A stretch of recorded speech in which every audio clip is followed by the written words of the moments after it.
জনতার দরবারে আমি অয়ন। যত দিন আসছে তত ভোটের উত্তাপ বাড়ছে, আর ভোটের আগে এই জনতার দরবারে একেবারে মুখোমুখি জনতা এবং নেতা। জনতা প্রশ্নটা থাকবে নেতার কাছে, নেতা উত্তর দেবে। এই রকম ভাবেই জনতার দরবার আজকে কে কে আছেন এক এক করে পরিচয় করিয়ে দিয়ে। আমার সঙ্গে আছেন কৌশিক বিশ্বাস, তৃণমূল মুখপাত্র; চন্দন চট্টোপাধ্যায়, সিপিআইএম নেতা; বিজেপি মুখপাত্র কেয়া ঘোষ এবং কংগ্রেস মুখপাত্র অনিন্দ চৌধুরী। একেবারে ভোটে গরম বাংলা, একেবারে ভোটে গরম বাংলার কথা বলছিলাম। সেই ভোটে গরম বাংলায় আগামীকাল উত্তরবঙ্গে একেবারে দ্বৈরথ, টক্কর। মুখ্যমন্ত্রী মমতা বন্দ্যোপাধ্যায় একদিকে মাথাভাঙায়, কোচবিহারে, একেবারে শহরের মধ্যে রাসমেলা ময়দানে প্রধানমন্ত্রী নরেন্দ্র মোদী। কিন্তু এ তো নতুন নয়, এর আগে থেকেই টক্কর চলছে, যুদ্ধ চলছে, বাকযুদ্ধ। দেখুন, দেশ আজকে ভালো নেই। 42 পাবে, তাহলে আমার জেলা প্রেসিডেন্টদের এনআইএ নোটিশ দিয়ে তোলা হচ্ছে কেন? टीएमसी ने बंगाल में अपराध और भ्रष्टाचार का एक नया मॉडल पैदा कर दिया है। অরবিন্দকে অ্যারেস্ট করে রেখেছেন, তার কাজ কি বন্ধ করতে পেরেছেন? আবার দেখুন, কেউ কোটি কোটি টাকার সিবিআই কেস খেয়েছে, আর যেই বিজেপি পার্টি করছে ওয়াশিং মেশিন ভাজপা, ক্লিয়ার হয়ে যাচ্ছে। संदेश थाली में जो कुछ भी हुआ उससे किसी का भी सिर शर्म से झुक जाएगा। এখানে নাকি মহিলারা সবচেয়ে বেশি নির্যাতিত হন। আমি চ্যালেঞ্জ করে বলছি, Bengal is the only place যেখানে মহিলারা সেফ এবং সেফেস্ট স্টেট।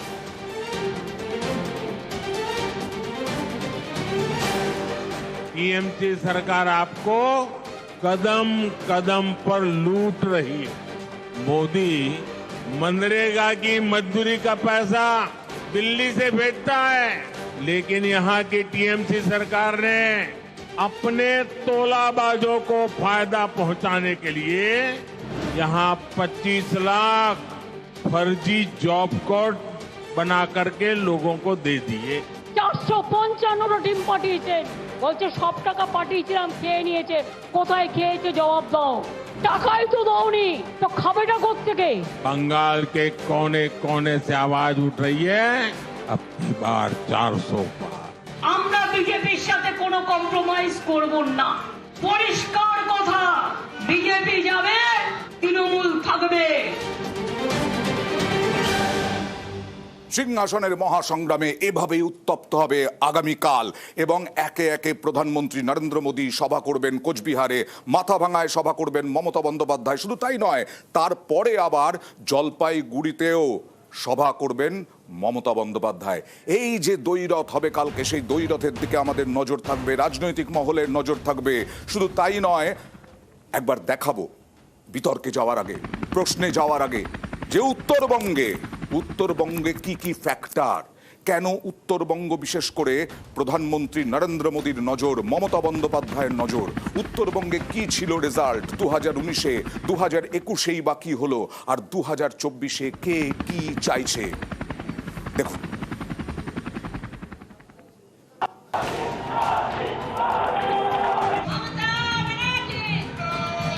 एक बार एनडीए सरकार 400 पार। আগের বারও বলেছিল আপকা বার 200 পার, 75-এ ঠেকে গেছিল, আর এবার বলছে আপকা বার 400 পার। আমি বলি আগে 200 পার হ, তারপরে তুই সাঁতার কাটার কথা ভাবিস। বৃহস্পতিবার নজর উত্তরে, একই দিনে উত্তরবঙ্গে মোদী মমতার সভা। কোচবিহার শহরে নরেন্দ্র মোদীর সভা, মাথাভাঙায় সভা মমতা বন্দ্যোপাধ্যায়। এরপর জলপাইগুড়ির মালবাজারেও সভা করবেন তৃণমূল নেত্রী। দুই দলের দুই মুখ ময়দানে। 24-এও বিজেপির টার্গেট বাংলা। প্রচারে ঝড় তুলতে আসরে নেমে পড়েছেন নরেন্দ্র মোদী। বাংলায় এসে এবার তাঁর 17টি সভা করার কথা, যা শুরু হয়ে গিয়েছে ভোট ঘোষণার আগে থেকেই। মার্চের প্রথম সপ্তাহেই বাংলায় 3টি সভা করেন নরেন্দ্র মোদী, আরামবাগ, কৃষ্ণনগর এবং বারাসাতে। এরপর শিলিগুড়িতেও সভা করেন মোদী। বৃহস্পতিবার আবার উত্তরবঙ্গে মোদী সভা করবেন কোচবিহারের রাসমেলা মাঠে, তারপর রবিবার জলপাইগুড়িতে।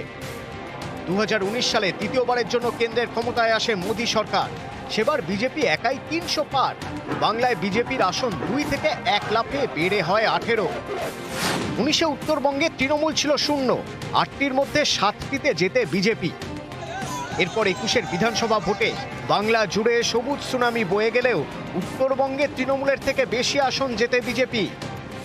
54টি আসনের মধ্যে 30টিতে পদ্ম ফোটে, 24টিতে জেতে তৃণমূল। 24-এর লোকসভা ভোটেও উত্তরবঙ্গের জমিতে টেক্কা দিতে মরিয়া বিজেপি। আসনে নেমেছেন খোদ নরেন্দ্র মোদী। 21-এর ভোটেও বারবার বাংলায় এসে প্রচার করেছেন মোদী, কিন্তু সেবার বিজেপির স্বপ্নভঙ্গ হয়। তারপরেও বিজেপির মন্ত্র যেন হারবো তবু ছাড়বো না। লোকসভা ভোটে রাজ্যের শাসক বদল হয় না, তবু বিজেপি 24-এর প্রচারেই তৃণমূল সরকারকে উৎখাতের ডাক দিচ্ছে। इस लोकसभा चुनाव के नतीजे पश्चिम बंगाल से टीएमसी सरकार का उसकी विदाई का, उसके पराजय का काउंटडाउन शुरू करेंगे।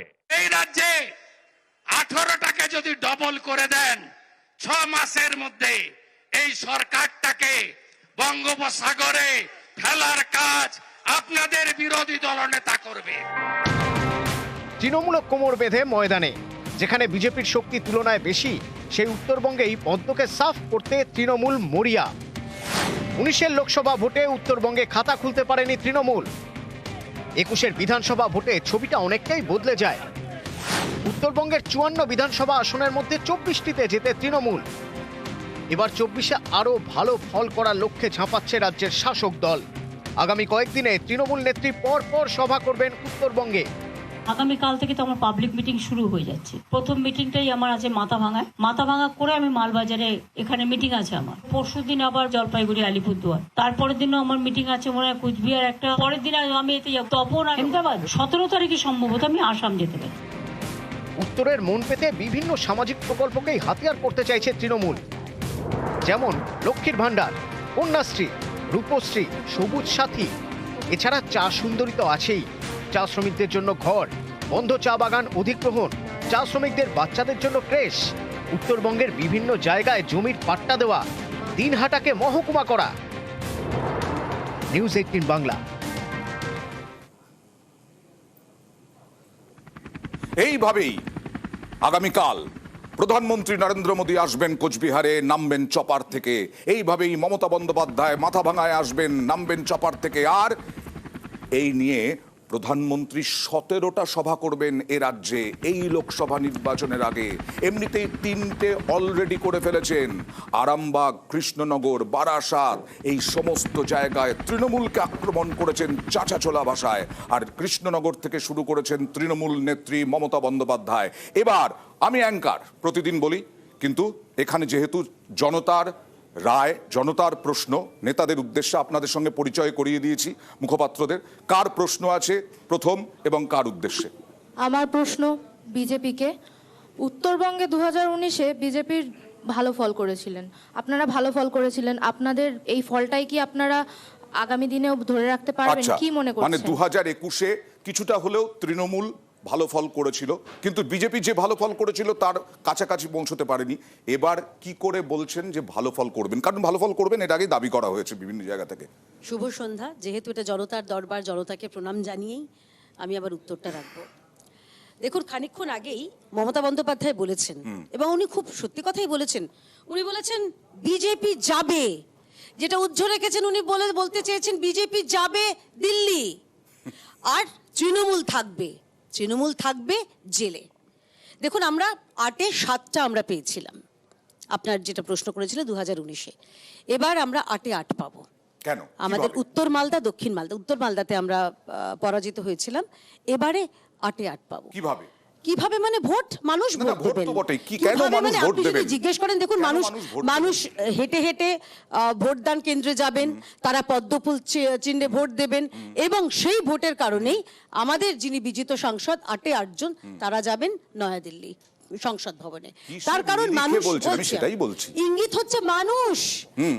তারা, আপনারা বুঝতে পারছেন, সারা দেশের মতন যেরকম মানুষ চাইছে ভারতীয় জনতা পার্টিকে, আমরা বলছি না, এটা মানুষের আওয়াজের প্রতিফলন। ইসবার 400 পার। রাজবংশীদের জন্য কিছু না করে থাকলেও আপনারা যাবেন। চা বাগানের জন্য কিছু না করে থাকলেও আপনারা যাবেন। কেন বলছি, এটা তৃণমূল অভিযোগ করছে। আপনি তৃণমূলের অভিযোগটা প্রশ্ন তুলেন, খুব ধন্যবাদ আপনাকে অয়নবাবু। প্রথম কথা হচ্ছে রাজবংশীদের জন্য করিনি, এটা তৃণমূল বলছে। আমি দুটো কথা বলছি। রাজবংশী একজন সম্প্রদায়ের মানুষ, আমাদের এই রাজ্যের থেকে গেছেন, উনি কেন্দ্রীয় প্রতিমন্ত্রী, স্বরাষ্ট্র দপ্তর মতন একটা গুরুত্বপূর্ণ দপ্তরে কেন্দ্রীয় প্রতিমন্ত্রী। আরেকজন রাজবংশী সম্প্রদায়ের মানুষ সাংসদ রয়েছেন, যিনি আবারও বিজিত হবেন, এই দুজনই। অন্যদিকে চা বাগান, আচ্ছা মমতা বন্দ্যোপাধ্যায় চা বাগানের জন্য কত কি করেছেন?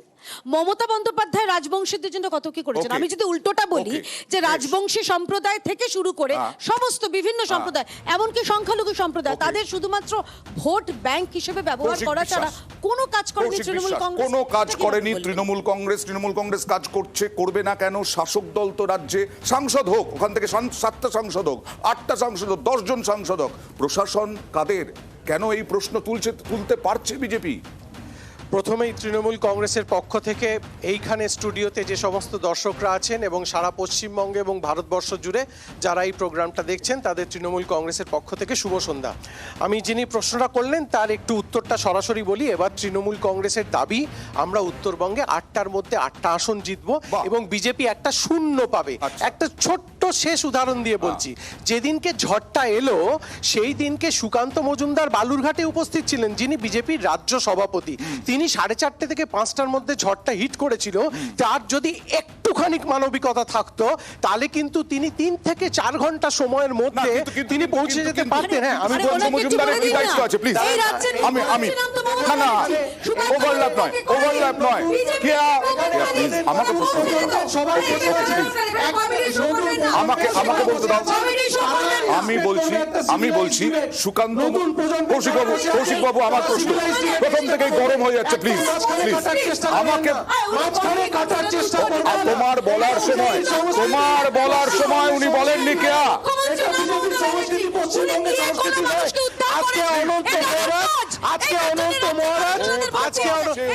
পশ্চিমবঙ্গের মানুষ দেখুন, এই হচ্ছে বিজেপি। আমার একটা অনুরোধ থাকবে আপনাদের প্রতি, এই হচ্ছে বিজেপির রূপ। আজকে উত্তরবঙ্গে ঘটি বাটি হারিয়ে তারা হারবে, এইটা বুঝতে পেরে স্টুডিওতে চিৎকার করছে। স্টুডিওতে চিৎকার করে কোনো লাভ হবে না। পশ্চিমবঙ্গে জনগণের গর্জন হচ্ছে, বিজেপির বিসর্জন। অনুরোধ করবো, উত্তরবঙ্গ থেকে শুরু হয়েছে বিজেপির বিসর্জন। চা সুন্দরী থেকে শুরু করে সমস্ত চা বাগানের উন্নয়ন থেকে শুরু করে আমরা উত্তরবঙ্গে যে কাজ করেছি, আমরা 8-এ 8 আমি আশা করি না এরকম ভীত সন্ত্রস্ত, সেই জন্য আপনারা চিৎকার করছেন।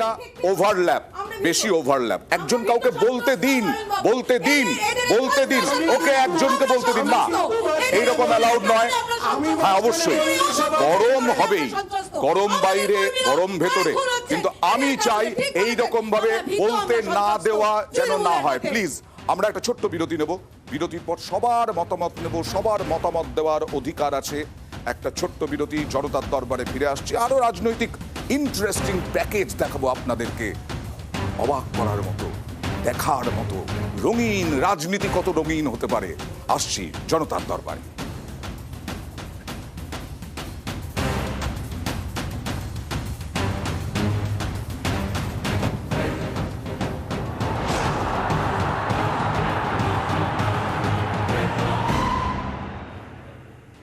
জনতার দরবারে আবার ফিরে এলাম। জনতার দরবারে রাজনৈতিক তর্ক বিতর্ক, গরম ভোটে গরম বাংলা। কিন্তু এই গরমের মধ্যে উত্তরবঙ্গ কতটা গরম, উত্তরবঙ্গে কি কি ফ্যাক্টর, এই সমস্ত নিয়ে তর্ক বিতর্ক হবে। তবে প্রথমেই আবার জনতার কাছ থেকে প্রশ্ন। কার প্রশ্ন? আচ্ছা, কার উদ্দেশ্যে? আমার প্রশ্ন টিএমসি কে। নর্থ বেঙ্গলে রাজবংশী ভোট পেতে আপনারা কি করছেন? দেখুন, তৃণমূল কংগ্রেস মনে করে রাজবংশীরা আমাদের ভাই, আমাদের বোন, এবং রাজবংশীরা আমাদের অবিচ্ছেদ্য অঙ্গ। রাজবংশীদের উন্নয়নের জন্য বিশ্ববিদ্যালয় থেকে শুরু করে বিভিন্ন সামাজিক প্রকল্প আমরা গত 13 বছর ধরে তৃণমূল কংগ্রেস সরকার আসার পর থেকেই ধারাবাহিকভাবে নিয়ে চলেছি। আমরা তৃণমূল কংগ্রেস কিন্তু নির্বাচনে জিতবো না হারবো সেটা কোনো বড় কথা নয়। আমরা কোনো জায়গাতে নির্বাচনে হারতেও পারি। আমরা কিন্তু বিজেপির মতো নই যে একটা রাজ্যে হেরে গিয়ে তাদের টাকা বন্ধ করে দেবো। কিন্তু ধারাবাহিকভাবে আমরা খারাপ ফল হলো কেন? 2021-এও তা সত্ত্বেও খারাপ ফল হলো কেন? একটা ফ্যাক্টরের উপর তো আর ভোট ডিপেন্ড করে না। নিশ্চিত করে 2019-এ আমরা জিততে পারিনি, পয়েন্ট ওয়েল টেকেন, কিন্তু কথাটা হচ্ছে তা সত্ত্বেও আমরা রাজবংশী ভাই বোন থেকে শুরু করে সমস্ত উত্তরবঙ্গের মানুষের পাশে দাঁড়িয়েছিলাম, এবং আমরা আজকে অনন্ত মহারাজের স্টেটমেন্টটা আপনারা দেখুন, উনি বিজেপির এমপি হয়ে উনি যেটা বলেছেন, তারপরে ইটস এ শেম যা বলেছেন তা আপনাদের কাছেও শোনাবো। অনন্ত মহারাজ, আপনাদের মনে আছে তাকে বিজেপি সাংসদ করেছিল, রাজ্যসভার সাংসদ। সে অনন্ত মহারাজ কি বলেছেন পরবর্তী সময় অবশ্যই একটু থাক, একটু টেনশন থাক। অনন্ত মহারাজ কি বলেছেন চন্দনদা? উত্তরবঙ্গ চা বাগান চা বলয় সব সময় সিপিআইএম এর ঘাঁটি ছিল একটা সময়, সেখানে এখন বিজেপি মানে বাম ভোট রামে গেছে, এই নিয়েও তর্ক বিতর্ক চলছে। তার সঙ্গে উত্তরবঙ্গে বামেরা কিছুই করেনি, তৃণমূলও কিছু করেনি, এরকমটা বিজেপির অভিযোগ। তাই বিজেপি এই রকম ভাবে জোরদার ফলাফল পেয়ে গেছে। আপনি অনুষ্ঠান শুরু করেছিলেন মোদি বনাম মমতা বলে, আমি যদি খুব ভুল না করি ওটা হওয়ার কথা মোদি ও মমতা। কেন বলছি যে দেখুন, শীত এলেই যেমন কাঁথার দরকার পড়ে, ভোট এলেই চায়ের কথা মনে পড়ে। আপনি দেখবেন এই দুটো পাতা আর একটা কুড়ি, এই তো ব্যাপার। আজকে সারাদিন ধরে টেলিভিশন মিডিয়ায় কি দেখলেন? বাংলার মুখ্যমন্ত্রী চা পাতা তুলছে, চা পাতা তুললেই চায়ের উন্নয়ন হয়ে যাবে। তাহলে দুটো পাতা একটি কুড়ি, আর এদিকে দেখুন দুটি ফুলই আসলে একটি ঝুড়িতে রাখা। কিরকম? এর আগে আপনি যখন দেখেছেন উত্তরবঙ্গে দার্জিলিং, সেই বিমল গুরুং রোশনগিরি থেকে শুরু হয়েছিল কি না আলাদা গোর্খাল্যান্ড দেওয়া হবে, তারপর তারা চলে গেল টিএমসিতে, এই বলে টিএমসি ওই সিটটা নিয়ে এলো, তারপর তারা চলে গেল বিজেপিতে, আবার বিজেপি থেকে আলাদা গোর্খাল্যান্ড হবে, একেবারে দুজনেই গোর্খাল্যান্ড আলাদা করতে হবে, মানে আসলে ভাগ করতে হবে। কিন্তু আপনারা যতই ভাগ করার চেষ্টা করুন, মোদি আর মমতাকে আলাদা করতে পারবেন না। আমি এক মিনিট শেষ করে দিই আপনাকে। ধরুন ইলেকট্রাল বন্ডে যদি বিজেপি ওষুধ কোম্পানির থেকে টাকা নেয়, মমতা ব্যানার্জি কিন্তু বিদ্যুৎ কোম্পানির থেকে টাকা নেন, আপনার বিদ্যুতের দাম 7 টাকা 31 পয়সা হয়, আর ওষুধের দাম প্রত্যেক 2 দিন অন্তর বাড়ে। আপনি দেখুন ভোট এলেই এর চপের কথা মনে পড়ে, আর বাংলার ছেলেমেয়েরা যারা বসে আছেন চপ ভাজবেন, আর ওনার মনে পড়বে বিজেপির পকোড়ার কথা। কিন্তু চাটা কমন। দ্বিতীয় সত্যি তো দেউচা পাচামি, উনি বলবেন শিল্প তাড়িয়েছেন, উনি তো শিল্পী দাঁড়াচ্ছেন বিজেপি, আর এখানে শিল্প করলেন কি না দেউচা পাচামি, ওটাও আদানিকে দেবেন, আর মধ্যপ্রদেশের জঙ্গলে যেটা ওটাও আদানিকে দেবেন। আমি শেষ করি, 100 দিনের কাজ নিয়ে এত চর্চা হচ্ছে, উত্তরবঙ্গে আপনারা প্রভাব ফেলতে পারছেন না কেন? লোকেরা মেরে দেয়, উত্তরবঙ্গে বিজেপি আবার মানরেগার টাকাটা কেটেই দেয়। এত অভিযোগের পরে উত্তরবঙ্গে আপনারা প্রভাব ফেলতে পারছেন না কেন? কি করে ফেলবো? একজন বলছেন সারদায় বিড়ি খাও, ওখান থেকে টাকা ফেরত দেবো, আবার অন্যজন বলছেন এই 3000 কোটি টাকা ইডি জমা করলো, ওখান থেকে ভাই ও বোনকে দিয়ে দেখুন, প্রথম কথাটা হচ্ছে উনি যেটা বললেন, ওনাকে মনে করিয়ে দিই, এই গোর্খাল্যান্ডের আন্দোলনের শুরুটা কিন্তু হয়েছিল সুভাষ কিসিং এর সময়, যখন জ্যোতিবাবু মুখ্যমন্ত্রী ছিলেন। নাম্বার 1। নাম্বার 2 হচ্ছে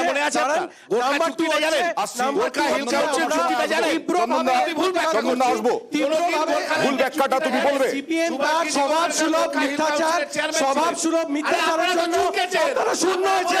আপনারা এত নির্লজ্জের দল, শূন্য হওয়ার পরে স্টুডিওতে আসেন, এত নির্লজ্জের দল, শূন্য হওয়ার পরে স্টুডিওতে আসেন।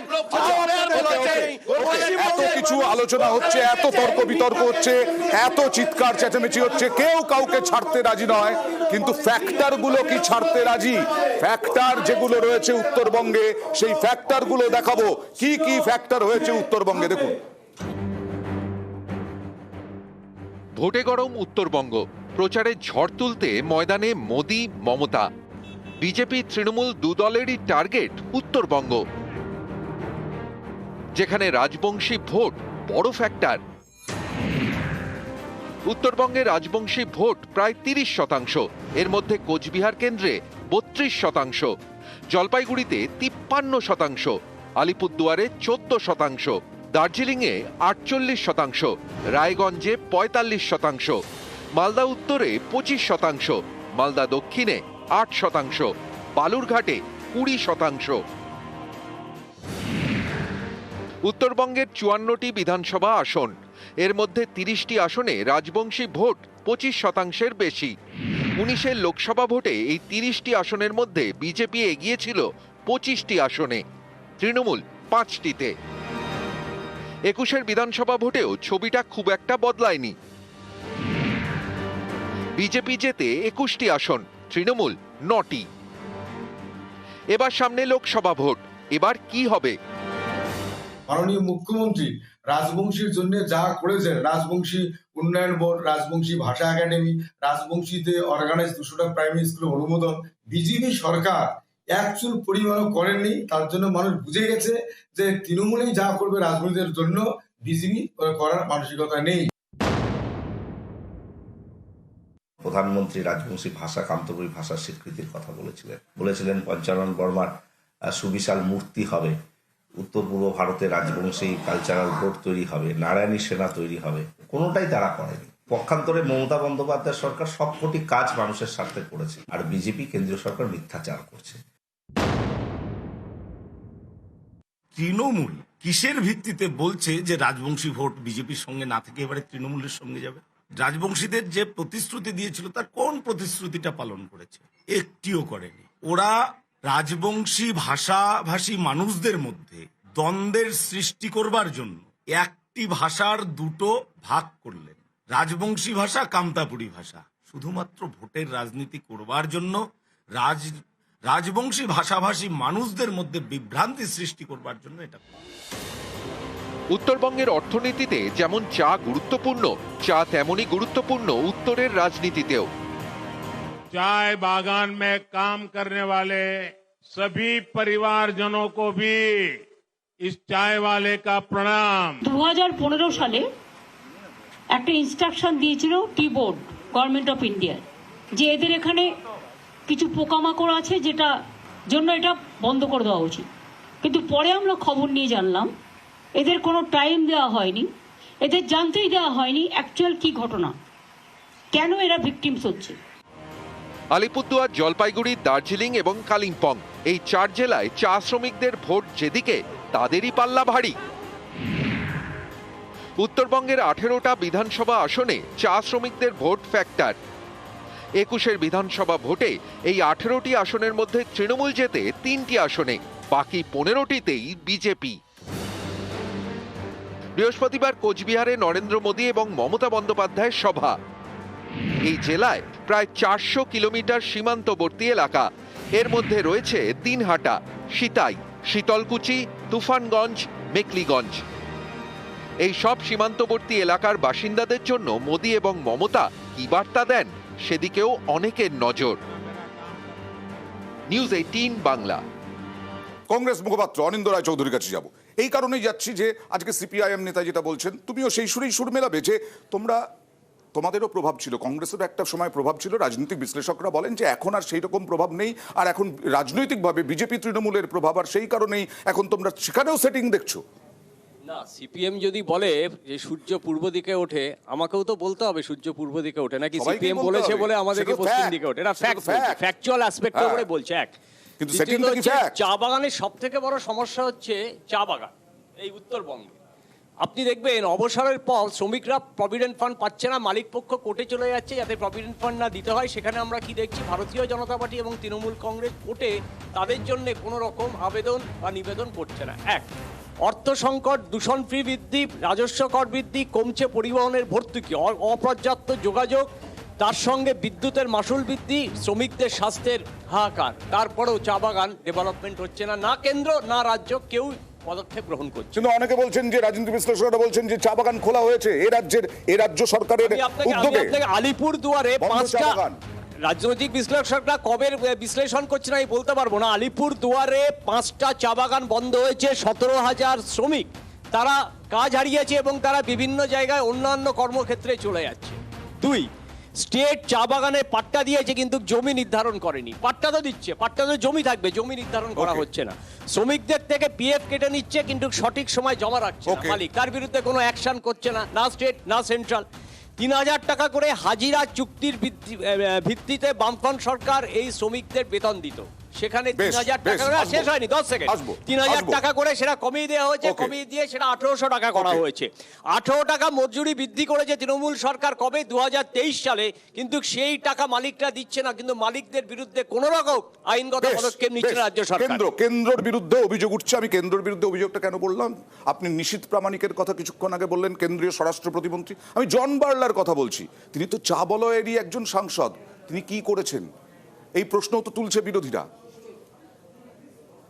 কি করেছেন জন বার্লা সাহেব, সেটা আমার মনে হয় সব থেকে ভালো উদাহরণ হচ্ছে এমন একজন রাজ্যে আমরা বাস করি যে রাজ্যের সাংসদ তাকে মানুষের জন্য কাজ করার জন্য কোভিডের সময় আদালতের হস্তক্ষেপে তাকে মানুষের জন্য কাজ করতে হয়েছিল। এই রাজ্যের সরকার যারা খুব, আমি বলছি, আমি এটা আমার মনে হয় এটা একটা উদাহরণই। বাংলা ভাগের কথা বলেন। আরে আপনি কি তৃণমূলের মুখপাত্র? বাংলা ভাগের কথা বলেন। আপনি কি তৃণমূলের মুখপাত্র? ফুট কাটবেন? আরে কংগ্রেসের তো এটাই কাজ, খালি ফুট কাটবেন। তৃণমূলের আপনাদের বন্ধু। কে কার বন্ধু বলুন, অপেক্ষা করুন, বলে দিচ্ছে দেবী দুর্গা। বলুন। আরে নিজেকে এত প্রাসঙ্গিক করার কেন লোভ আছে রে ভাই? অনিন্দ ভাই, সবাই চায় নিজেকে প্রাসঙ্গিক করতে, তুমি নিজে প্লিজ। ওকে অনিন্দ, সুকান্ত শুভেন্দুর লড়াই হয়, সুকান্ত শুভেন্দুর লড়াই হয়। অনিন্দ প্লিজ। আমি কিন্তু আপনাকে আটকাইনি, প্লিজ অনিন্দ, আমি পুরো ডিবেট করতে দেব না। আমার নাম ক্রিয়া ঘোষ জেনে রাখো। Carry on. আমি একটু জানিয়ে রাখছি, এই ছবিটা ধমকানো অনেক দেখেছি। একটু যদি হ্যাঁ দেখেই তো কিছু করতে পারেননি। এই ছবিটা যদি একটু জুম করা হয়, আমি সিপিএম এর উদ্দেশ্যে বলছি, এরা বলেন না একটা ঝুড়িতে কোন দুটো ফুল আছে, এটা দেখুন এই ছবিটা। হ্যাঁ দেখুন না, সীতারাম ইয়েচুরি এবং ডেরেক ওব্রায়েন কারা পাশাপাশি বসে আছে। হ্যাঁ, অর্থাৎ এরা হচ্ছে দিল্লিতে দোস্তি, বাংলায় কুস্তি। দিল্লিতে দোস্তি, বাংলায় কুস্তি, বেঙ্গালুরুতে দোস্তি, বাংলায় কুস্তি। মানুষকে টুপি পরানোর নাম বাম। ওকে, আচ্ছা ওকে। আরে পুরনো আচ্ছা হলো বিজেপি কি করেছে চা নিয়ে, সেটা তো বলতে হবে। তার গান, আশার গান। আরে চা নিয়ে বিজেপি কি করেছে, গান বলুন না। আমি কিন্তু প্রশ্নের উত্তরটা পেলাম না যে জন বার্লা কি করেছিলেন। যাই হোক, কি ইতিহাস পাতিহাস সমস্ত তো চলে গেলেন, কিন্তু আমি প্রশ্নের উত্তরটা পেলাম না। বিরোধীরা বলছে জন বার্লা কি করলেন, আমি প্রশ্ন পেলাম না। ওকে, দেবর্ষী ভট্টাচার্য, তৃণমূলের কাছ থেকে উত্তর নেব। দেবর্ষী ভট্টাচার্য, অধ্যাপক দেবর্ষী ভট্টাচার্য। ওকে প্লিজ, হয়ে গেছে না আর না, please not allowed, please please. আক্রমণ করলেন, বিজেপি তো বললেন যে কেউ কিছু সচেতন হন। দেবর্ষী ভট্টাচার্য, এই ইস্যুতে করতে পারছে না। এটা কি হচ্ছে? Please please please please. Okay okay please please please, এইভাবে হবে না। চা বাগানের জন্য হতাশা তৈরি হয়েছে, কাউকে বলতে দেবে না। অনেকে বসে আছেন, তাদের উত্তরটাও প্রয়োজন, দেবর্ষী।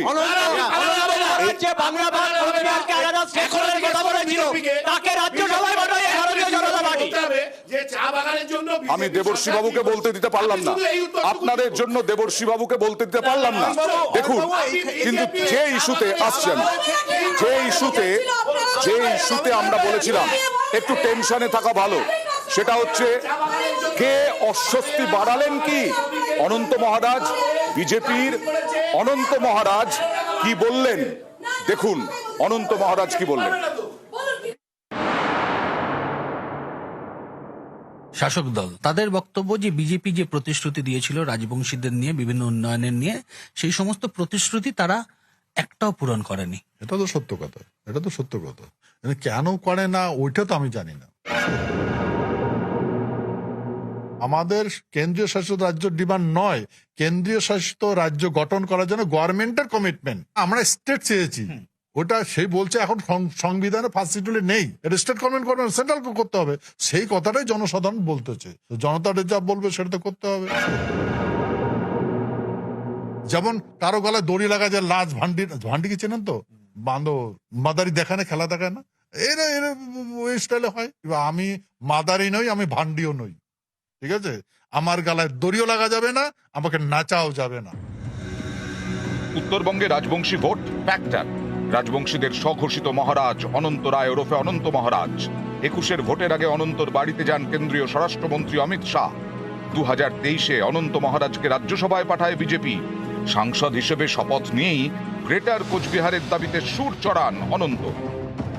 গ্রেটার কোচবিহার স্টেট দাবি, এটা তো উঠছেই, ওনার করণীয় সেটা গভর্নমেন্টকে করতে হবে, সেই বিষয়ে আমি গভর্নমেন্টের সঙ্গে আলোচনা করব। এর কয়েক মাস পরেই স্বপ্নভঙ্গ। মাননীয় গৃহমন্ত্রীকে জিজ্ঞাসা করেছিলাম, এইবার আমাদের ইউটিটা বানিয়ে দেবেন, মাননীয় গৃহমন্ত্রী বলেছে দেখ রেখে। তো এরপর আর কিছু কথা থাকে নাকি? কালকে ফোন করে আমাকে বললো নোটি কি ক্যা হো রা সব, इसको बंद करवाइए, ইউটি নিয়ে হোগা। এটা বুঝলাম, আমি বুঝলাম যে ইউটি দিচ্ছে না। সামনে লোকসভা ভোট, বৃহস্পতিবার কোচবিহারে নরেন্দ্র মোদীর সভা, তার আগে ফের অনন্ত মহারাজ বিস্ফোরক। News 18 Bangla exclusive. শাসক দল তাদের বক্তব্য যে বিজেপি যে প্রতিশ্রুতি দিয়েছিল রাজবংশীদের নিয়ে, বিভিন্ন উন্নয়নের নিয়ে, সেই সমস্ত প্রতিশ্রুতি তারা একটাও পূরণ করেনি। এটা তো সত্য কথা, এটা তো সত্য কথা। কেন করে না ওইটা তো আমি জানি না। আমাদের কেন্দ্রীয় শাসিত রাজ্য ডিমান্ড নয়, কেন্দ্রীয় শাসিত রাজ্য গঠন করার জন্য গভর্নমেন্টের কমিটমেন্ট। আমরা স্টেট চেয়েছি, ওটা সেই বলছে এখন সংবিধানে ফার্স্ট শিডিউলে নেই, এটা স্টেট গভর্নমেন্ট করবে, সেন্ট্রাল করতে হবে। সেই কথাটাই জনসাধারণ বলতেছে, জনতাটা যা বলবে সেটা তো করতে হবে। পর্যবেক্ষকদের একাংশের মতে ভোটের মুখে বিজেপি সাংসদ অনন্ত মহারাজের এভাবে সরব হওয়া পদ্মশিবিরের কাছে অস্বস্তি। অনন্ত মহারাজ কি বলেছেন এটা নিয়ে আমরা কোনো বিতর্কে যেতে চাই না। পশ্চিমবঙ্গ বিজেপি এবং সর্বভারতীয় বিজেপি কোনো খণ্ড বিখণ্ডের উপর আস্থা রাখে। পশ্চিমবঙ্গের বর্তমান ভৌগোলিক সীমারেখাকে অক্ষুণ্ণ রেখেই আমরা এখানে সার্বিক বিকাশের পক্ষে। ক্যামেরায় রাজীব কুমার সিং এর সঙ্গে ভেঙ্কটেশ্বর লাহিড়ী, নিউজ 18 বাংলা। একেবারে বেসুরো অনন্ত মহারাজ অস্বস্তি বাড়ালেন বিজেপির, এটাই তো উঠছে প্রশ্ন, জনতার প্রশ্ন প্রথম। হ্যাঁ প্লিজ, কার উদ্দেশ্যে? অনন্ত মহারাজ তো আপনাদের সাংসদ, আপনাদেরই সমালোচনা করছে, এতে আপনাদের কোনো প্রবলেম হচ্ছে না? এবং প্রচন্ড সমালোচনা। দেখুন, অনন্ত মহারাজ আমাদের সম্মানীয় রাজ্যসভার সাংসদ, ভারতীয় জনতা পার্টির পশ্চিমবঙ্গ থেকে উনি প্রথম সাংসদ হিসেবে দিল্লি গেছেন। তার যে দাবি দেওয়া আছে উনি তো স্পষ্ট করলেন যেখানে সাংবাদিকদের সামনে যে উনি জনতার যে দাবি তার প্রতিফলন দিয়েছেন। ভারতীয় জনতা পার্টিটা অস্বস্তির ব্যাপার নয়, কারণ আমরা আমাদের যে স্ট্যান্ডটা পরিষ্কার করে বলে দিয়েছি। আমরা বিচ্ছিন্নতাবাদীদের কোনো রাজনীতিতে বিশ্বাস করি না। পশ্চিমবঙ্গ অখণ্ড আছে, কারণ ইতিমধ্যেই 1947 সালে পশ্চিমবঙ্গ মানে বঙ্গ ভাগ হয়েছিল। আমরা পশ্চিমবঙ্গে ভাগের পক্ষে নই, সে কথা আমরা স্পষ্টই জানিয়ে দিয়েছি। এবং এই সঙ্গেই জানিয়ে রাখি যে অনন্ত মহারাজের যে দাবি দেওয়া ছিল গতবারেও যখন তিনি সংসদে গেছেন, এরপরে লোকসভা ভোটের পরে তার যে দাবি দেওয়া আছে সেগুলো অত্যন্ত সহানুভূতির সঙ্গে বিচার্য হবে, যেটা আমাদের মুখ্য স্পোক্সপারসন বলে শ্রমিকদা বলে দিয়েছে। এবার জনতার প্রশ্ন, আবার জনতার প্রশ্ন আছে। কার প্রশ্ন, কার উদ্দেশ্যে? উপস্থিত সকল অতিথিবর্গকে জানাই শুভ সন্ধ্যা। আমি রাহুল সর্দার। আমার প্রশ্ন তৃণমূল কংগ্রেসের মাননীয় মুখপাত্রকে। আসন্ন 2024 লোকসভায় এই তৃণমূলে বিজেপির যে বিজিত সাংসদ অনন্ত মহারাজ এখানে যে মন্তব্য করলেন বা যে কথা বললেন, তো এই পরিস্থিতিতে কি আপনাদের কোনো সুবিধা হবে? দেখুন, বিজেপির সাংসদ যে কথা বলেছেন সেই পরিস্থিতিতে আমাদের নির্বাচনী সুবিধা হবে কিনা আমরা সেই প্রসঙ্গে একদমই যাব না। তার কারণ অনন্ত মহারাজের যে এই স্ট্যান্ডটা রাজবংশীদের নিয়ে, সেটা কিন্তু অনেক আগে থেকেই জানা ছিল। এটা নতুন নয় যে উনি আজকে এই স্ট্যান্ডটা নিচ্ছেন। ফলে প্রথম কথাটা হচ্ছে, একটা বিচ্ছিন্নতাবাদী স্ট্যান্ড থাকা একজন মানুষকে বিজেপি সাংসদ কেন করলো, সেটা প্রথম প্রশ্ন। 2 নম্বর কথা হচ্ছে, খুব পরিষ্কারভাবে বলতে চাই, তৃণমূল কংগ্রেস দুটো ইস্যু নিয়ে এই নির্বাচনে যাবে। 1 নম্বর হচ্ছে, আমরা কেন্দ্রের কাছে 1,60,000 কোটি টাকা পাই, 1,60,000 কোটি সেইটা ফেরত দাও। 2 নম্বর হচ্ছে, আমাদের যে 57টা জনমোহিনী মানুষের জীবনকে ছুঁয়ে যাওয়া রাজ্য সরকারের প্রকল্প আছে, সেই প্রকল্পগুলো আমি অন্যদের কাছে আসবো। তবে দেবর্ষী ভট্টাচার্য অনেকক্ষণ বসে আছেন। দেবর্ষী বাবু, আমি যেটা বলছি যে তৃণমূল আর বিজেপি এই সব মিলিয়ে যা দেখলাম, কি অবস্থায়? দেখুন, এই পরিস্থিতিতে এখানে ইয়াঙ্গার জেনারেশন আমাদের সামনে রয়েছে, কিন্তু একটা ইউনিয়ন একটা গভর্নমেন্ট ফর্ম হবে, সেখানে কোনো বেসিক জায়গাটা কিন্তু আমরা কেউ আলোচনা করছি না। বা এই যে নেতাদের যে বাইট দেখালাম তারাও করছেন না। এই যে সমাজ বিভাজনের তার একটা ফসল এই যে অনন্ত মহারাজের বক্তব্য, অর্থাৎ এই যে আরও সমাজকে কেটে দাও, আরও সমাজকে ক্ষুদ্র ক্ষুদ্র অংশে ভাগ করো, সেখান থেকে আইডেন্টিটি পলিটিক্স থেকে যতটুকু নির্যাস আমি নিয়ে নিতে পারি, এবং তার একটা রিয়েল প্রোডাক্ট এই যে ভোল বদলের একটা আমরা স্টেটমেন্ট পেলাম, এরকম আরও পাবো। যত আইডেন্টিটি পলিটিক্সকে, সমাজকে যত আমরা বিভাজন করব, যত বিভাজন করে আমরা ভোট বাক্স বাড়াতে যাইব, তার এইটা হচ্ছে রেসিপ্রোকাল একটা অ্যাক্ট। কিন্তু একটা ইউনিয়ন গভর্নমেন্ট হচ্ছে আজকে 16,518 কোটি টাকা, যেটা আমি দেবর্ষী ভট্টাচার্য বা অয়ন ভট্টাচার্য বলছে না, মহামান্য সুপ্রিম কোর্টের ডিভিশন বেঞ্চ বলছে সিজিআই যে 16,518 কোটি টাকা স্ক্যাম, এত বড় স্ক্যাম হয়নি এবং আনকনস্টিটিউশনাল। তার মানে যে টাকাগুলো কালেক্ট হয়েছিল সেগুলো বেরোয়নি, সেই টাকার ফিউচার কি হবে? সেই নিয়ে কিন্তু কোনো বক্তব্য নেই, কারোর এজেন্ডায় নেই। একটা ইউনিয়ন গভর্নমেন্ট এত টাকা পাবলিক মানি যেটা আনকনস্টিটিউশনাল বলেছে সুপ্রিম কোর্ট, তার রিকভারি কি করে হবে? বুঝলাম, কিন্তু আপনাদের দুর্নীতি নিয়ে প্রশ্ন ইস্যু আছে, আপনাদের আইন শৃঙ্খলা নিয়ে ইস্যু আছে, কিন্তু আপনাদের রাজবংশী নিয়ে বা মতুয়া নিয়ে বা চা বলয় নিয়ে ইস্যু। আমি দেবশ্রী বাবুর সাথে একেবারে 100% একমত যে আসলে তো ছোট ছোট করে খণ্ড খণ্ড বিখণ্ড করা হচ্ছে। আপনি খেয়াল করুন 2011-র আগের দার্জিলিং, বিমল গুরুং রোশনগিরি নেতা, মমতা ব্যানার্জি তাকে কি বললেন যে দার্জিলিং আমরা আলাদা দিয়ে দেবো, তাদেরকে বুঝিয়ে বাজিয়ে তৃণমূলে নিয়ে এলেন, ভোটটা নিয়ে নিলেন। তারপর তখন কামতাপুরি কি কথা হয়েছিল, স্লোগান উত্তরে কামতা দক্ষিণে মমতা, আপনার নিশ্চয়ই মনে আছে। এই কামতাপুরীদের সেই আন্দোলনকে সেদিন সমর্থন করলেন। তারা কি হল, আমি তো বলছি বারবার, টিএমসি আর বিজেপি কোনো আলাদা বোকে নয়, একই বোকের দুটো ফুল। এরা একবার টিএমসি থেকে বিজেপি চলে যাচ্ছে, এই লোকগুলোই বিজেপি থেকে টিএমসি চলে যাচ্ছে। এই অনন্ত মহারাজকে আপনি দেখুন, এর বাড়িতে টিএমসিও ফুল নিয়ে যাচ্ছে, একে বিজেপি তাকে রাজ্যসভায় পাঠিয়ে দিচ্ছে।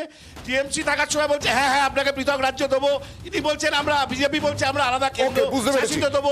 আসলে মানুষকে ছোট ছোট করে অভিযোগ করলো এবং সিপিআইএম অভিযোগ করলো। কেয়া আসছি তোমার কাছে, আসছি কেয়া, সুবিধেবাদী রাজনীতি, দু দলই তার মানে আক্রমণের শিকার। আমি আসছি, হ্যাঁ বলুন।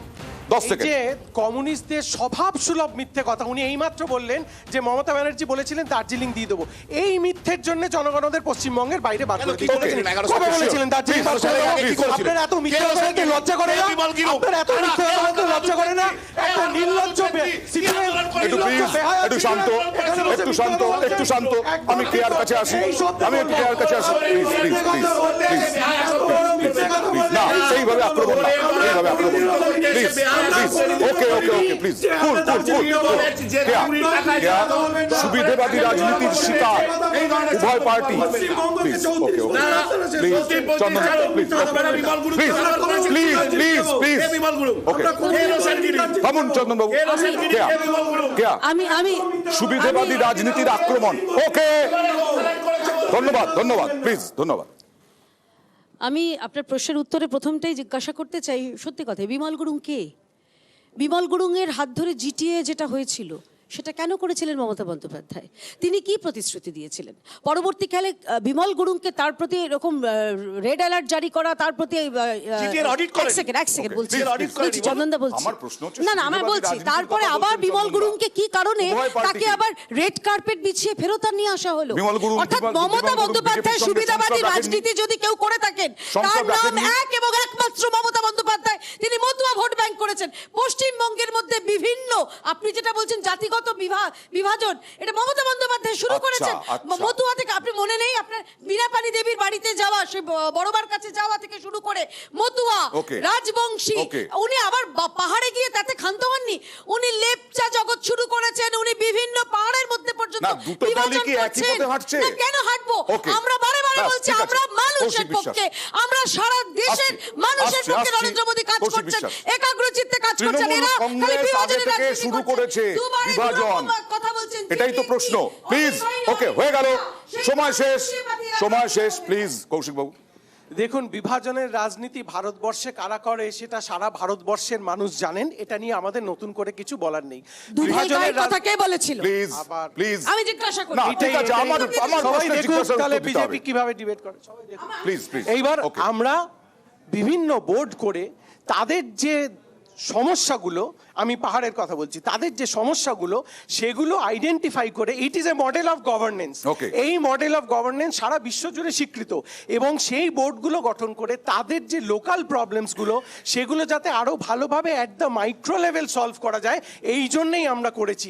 যার জন্যে কিন্তু আজকে পশ্চিমবঙ্গে 2021 সালেও তৃণমূল মাননীয় প্রধানমন্ত্রীজি 2021 সালে 13টা মিটিং করেছিলেন, if I am not wrong. তারপরেও কিন্তু দেখুন, এই হচ্ছে সিপিএম, এই হচ্ছে সিপিএম। আরে আবার শুনলো, আপনি মাইক্রো লেভেলের যে কথা বললেন, সবাইকে বলার সুযোগ দেওয়া হবে, সবাইকে বলার সুযোগ দেওয়া উচিত আপনাদেরও। শেখ শাহজাহান মেয়েদের ডেকে পিঠে শিল্প তৈরি করেছিল, মাইক্রো লেভেল অর্গানাইজেশনের কথা বললেন না, যে আপনারা ভাগটা কেন করেছেন? প্লিজ মাইক্রো লেভেল সবাইকে বলার সুযোগ দিতে হবে। মহাশূন্যে যাচ্ছেন, এবার তো একটু লাজ লজ্জা, এবার একটু লাজ লজ্জা থাক। শূন্য থেকে মহাশূন্যে যাচ্ছে, আগামী 50 বছরে একটা সিট পাবেন না। খাদ্যমন্ত্রী কোথায়? আপনার শিক্ষামন্ত্রী কোথায়? একটা সিট পাবেন না, শূন্য থেকে মহাশূন্যে। জেলেও তো শূন্য। কৌশিকবাবু বলছিলেন না সরকারি টাকা আসেনি অনেক। কৌশিকবাবু প্লিজ, আমি আপনার বলার সময় বলিনি কৌশিকবাবু প্লিজ। তো এই কৌশিকবাবু বলছিলেন কত টাকা বাকি, সেই টাকার জন্য ভারতের সংবিধানের 131 নম্বর ধারায় সুপ্রিম কোর্টে মামলা করা যেত, রাজ্য সরকার করতে পারত, কেন্দ্র সরকার টাকা না দিয়ে সুপ্রিম কোর্ট নিশ্চয়ই তার পেছনে অর্ডার দিত। এক, ফাইন্যান্স কমিটিতে একটা চিঠি পর্যন্ত দেওয়া হয়নি যে কেন্দ্র রাজ্যকে বঞ্চনা করছে। ফিনান্স কমিটিতে একটা চিঠি দেওয়া হয়নি যেখানে কেন্দ্র রাজ্যকে বঞ্চনা করছে। আসলে প্রান্তিক মানুষকে মাথাটা ঘুরিয়ে দেওয়ার জন্য এই কেন্দ্র বিজেপি আর তৃণমূল কংগ্রেস নিজেদের মধ্যে বল নিয়ে খেলা করছে। আচ্ছা, আমি আপনাকে যা 10 সেকেন্ড নেবো। বাংলা ভাগের কথা এরা বলছে, আপনার মনে আছে তুফানগঞ্জের বিধায়ক, বিধানসভা কেন্দ্রের বিধায়ক বিজেপির এমএলএ মালতী রাভা রায়, তিনি বলেছিলেন কি, তিনি বলেছিলেন বাংলা ভাগ চায়, নিশীথ প্রামাণিকের সামনে বলেছেন। যারা শুভেন্দু সুকান্তর গন্ডগোল মেটাতে পারে না, তারা কি বাংলা ভাগ করতে পারে বলে আপনি বিশ্বাস করেন? আমি আসবো, আমার সময় শেষ হয়ে আসছে। কারণ এই যে খেলা, এই খেলা বিভিন্ন ইস্যুতে খেলা হচ্ছে। কেউ ক্রিকেট খেলছেন, কেউ ফুটবল খেলছেন, কেউ রাজবংশী, কেউ মতুয়া, এই সমস্ত নিয়ে রাজনীতির খেলা চলছে। কিন্তু আরো একজন প্রতিদিন খবরের শিরোনামে থাকেন, দিলীপ ঘোষ। দিলীপ ঘোষ আজকে বললেন দাদাগিরি পশ্চিমবঙ্গে কে করতে পারে দিলীপ ঘোষ ছাড়া? দেখুন। দিলীপ ঘোষই পারে সারা পশ্চিমবাংলায় দাদাগিরি করতে। আমি আবেদন করি না কারো রাজনৈতিক, যে আমি অ্যাকশন করি। পরোয়াহীন দিলীপ ঘোষ, দল সতর্ক করেছে, নির্বাচন কমিশনও সাবধান করে দিয়েছে। তবু দিলীপ ঘোষ আছেন দিলীপ ঘোষে। বুধবার আবারও বিস্ফোরণ। অনেকে হাত ভাঙে, অনেকে পা ভাঙে, অনেকে মাথা ভাঙে, অনেকে হুইল চেয়ারে যায়। এই দিন এইসব সেন্টিমেন্টাল ভোট দেওয়ার দিন শেষ। হুইল চেয়ারে বসা নিজের স্ত্রীকে পাশে নিয়ে সম্প্রতি প্রচার করেন বর্ধমান দুর্গাপুরের তৃণমূল প্রার্থী কীর্তি আজাদ। এ নিয়ে সাংবাদিকরা প্রশ্ন করতে দিলীপ ফের পরোয়াহীন। অনেকে হাত ভাঙে, অনেকে পা ভাঙে, অনেকে মাথা ভাঙে, অনেকে হুইল চেয়ারে যায়। এই দিন এইসব সেন্টিমেন্টাল ভোট দেওয়ার দিন শেষ। দেশ উন্নয়নের জন্য ভোট দেবে, মোদির জন্য ভোট দেবে। গ্রামগঞ্জের সব মানুষ এই নাটকের ভোট আর দেবে না। কোনো সিম্পেথি নাই, কিছু নাই, কেবল উন্নয়ন, কেবল মোদি। এই ধরনের কথাবার্তা মহিলাদের ইঙ্গিত করে বলা, এটা কখনোই উচিত নয়, এবং তিনি কিন্তু তার স্বভাব পাল্টান না। সতর্ক বার্তা যে ইসিআই দিয়েছে, সেই সতর্কবাণী শোনার মতনও তার মানসিকতা নেই। এমন হারাবো না, জীবনে ভোটে দাঁড়াবে না। যাক বিহারে, এখান থেকে এসছি, আর 4 তারিখের পরে প্যাক করে দেবো ভালো করে। আরে যে পারে সব জায়গায় দাদাগিরি করতে পারে, দিলীপ ঘোষই পারে সারা পশ্চিমবাংলায় দাদাগিরি করতে, সেটা আমি করবো এখানে। আমি আবেদন করি না কারো রাজনৈতিক, যে আমি অ্যাকশন করি।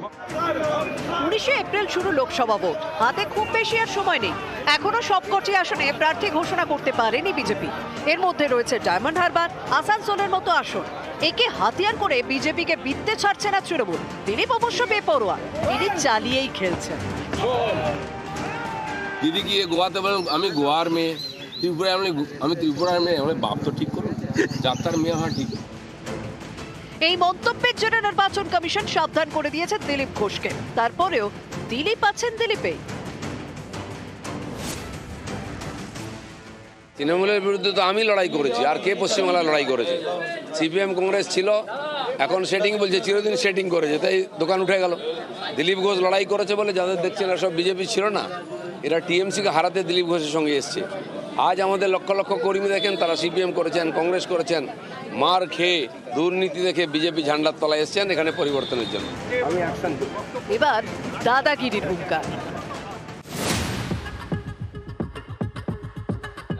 অনেকে হাত ভাঙে, অনেকে পা ভাঙে, অনেকে মাথা ভাঙে, অনেকে হুইল চেয়ারে যায়। এই দিন এইসব সেন্টিমেন্টাল ভোট দেওয়ার দিন শেষ। দিলীপ ঘোষই পারে সারা পশ্চিমবাংলায় দাদাগিরি করতে। নিউজ 18 বাংলা। আর ভোটে গরম বাংলায় গরম সব জায়গাতেও, বাইরেও গরম ভেতরেও গরম, কিন্তু রাজনৈতিক বিতর্কের মধ্যে আমি দেবশ্রী ভট্টাচার্যের কাছে যাব। শুধু কি চটকদারি রাজনীতি গুরুত্ব পাচ্ছে অনেকটা জুড়ে?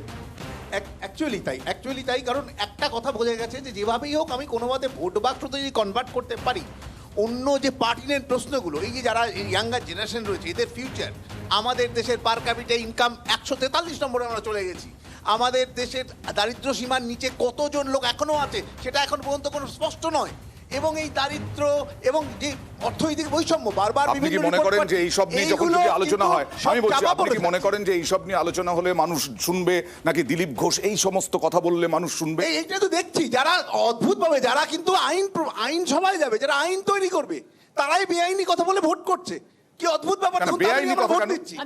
কথাগুলো বলছে অবশ্যই বেআইনি, আচ্ছা অবশ্যই বেআইনি, যে কথাগুলো বলা যায় না সমান। কার প্রশ্ন রয়েছে? দিলীপ ঘোষ, আচ্ছা কার উদ্দেশ্যে?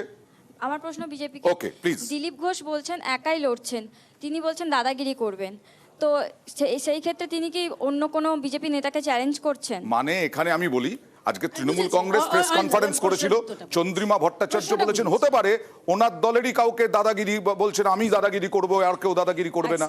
খুব ভালো প্রশ্ন করেছো।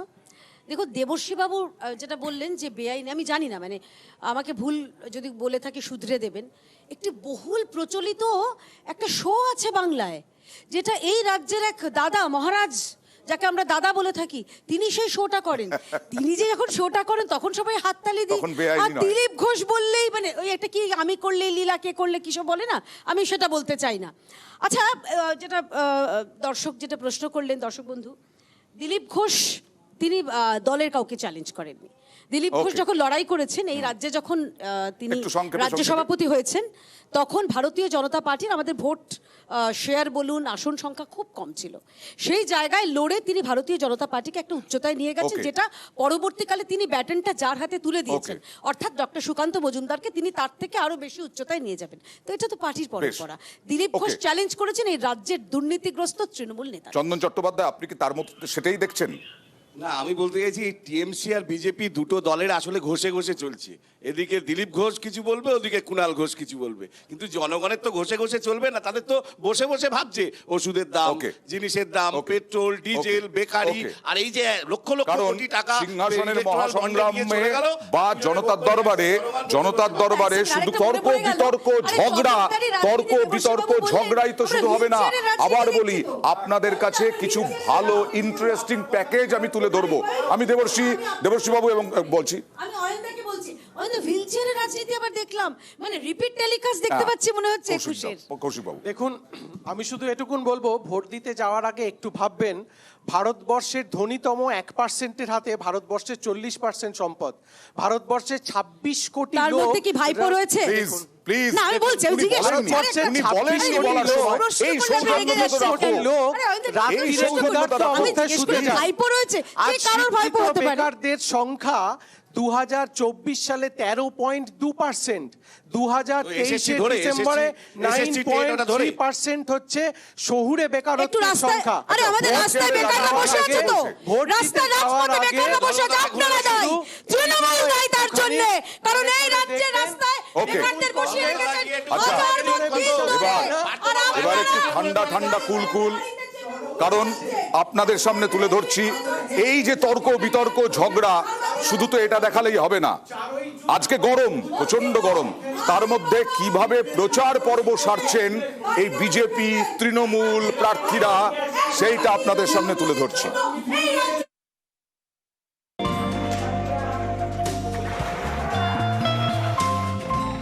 ভোটে ফুটছে, রোদে পুড়ছে, সোমবার থেকে রবিবার প্রতিদিন প্রচার। তারই মাঝে ঠান্ডা ঠান্ডা কুল থাকতে একটু সাঁতার।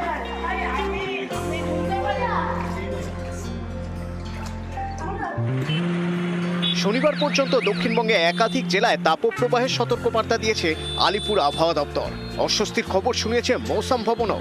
তারা জানিয়েছে এপ্রিল থেকে জুন এই 3 মাসে বিভিন্ন জায়গায় তাপপ্রবাহের আশঙ্কা, অর্থাৎ চরম গরমেই ভোটের 2 মাস।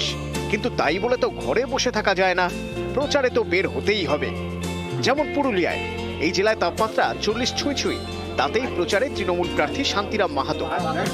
প্রচারের ফাঁকে একটু জিরিয়ে নেওয়া, চোখে মুখে জলের ছাপটা, একটু স্বস্তির খোঁজে।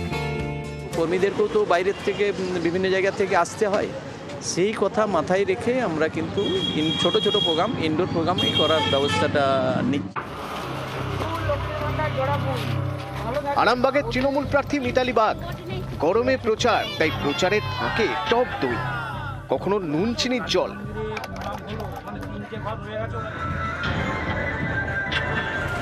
বাঁকুড়াতেও চাঁদি ফাটা গরম। এই বাঁকুড়া লোকসভা আসনে বিজেপি প্রার্থী সুভাষ সরকার প্রচারে বেরিয়ে একেবারে গলদঘর্ম। বারবার তাই জল, কখনো খেলেন, কখনো চোখে মুখে দিলেন।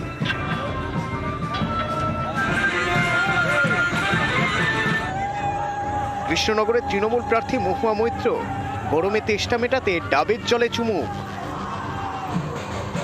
কাঁথির তৃণমূল প্রার্থী উত্তম বাড়ি প্রচারে ব্যস্ত, গরমে ঘেমে নিয়ে একসা বাতাস করে দিলেন কর্মী সমর্থকরা।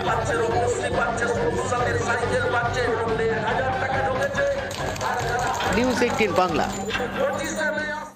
আর রাজনীতির কারবারিরা যতই চিৎকার চেঁচামেচি করুন, তারাও কিন্তু এই কঠিন লড়াইয়ে কেউ নাচছেন, কেউ গাইছেন, কেউ খেলছেন। ভোট যে বড় বালাই। দেখুন, আমি আবার বলি, খেলা হবে, খেলা হবে, খেলতে হবে ভাইরা, খেলতে হবে, দেখতে হবে, জিততে হবে। বর্ধমান দুর্গাপুরের তৃণমূল প্রার্থী কীর্তি আজাদ, প্রাক্তন ক্রিকেটার, দেশের প্রথম বিশ্বকাপ জয়ী দলের সদস্য। ক্রিকেটের ময়দান ছেড়ে এখন বাংলার রাজনীতির ময়দানে, এখানেও তার সঙ্গী ক্রিকেট।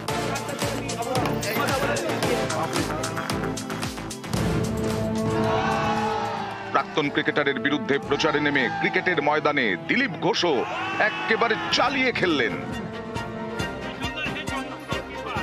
কখনো হাতে ব্যাট, কখনো পায়ে বল।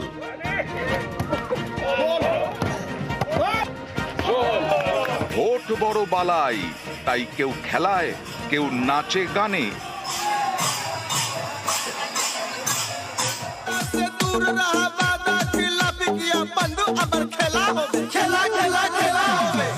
বিষ্ণুপুরের সুজাতা তো হুগলিতে রচনা।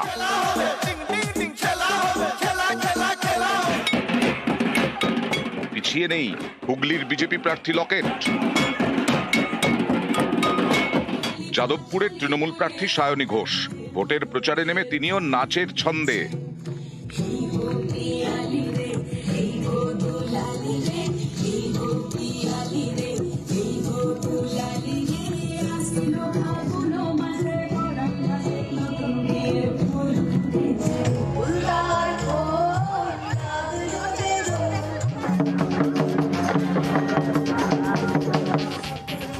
ভোটের রঙ্গ, নাচের ছন্দ, সায়নী থেকে সৌগত। কীর্তি আজাদ খেলাতেও, নাচেও।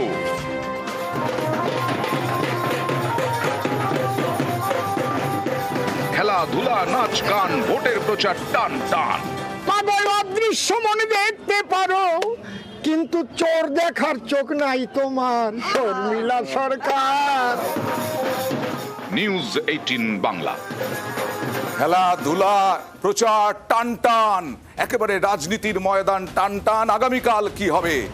ভেঙে খান খান করবে তৃণমূল বিজেপিকে, বিজেপি তৃণমূলকে, সেই দিকে নজর থাকবে।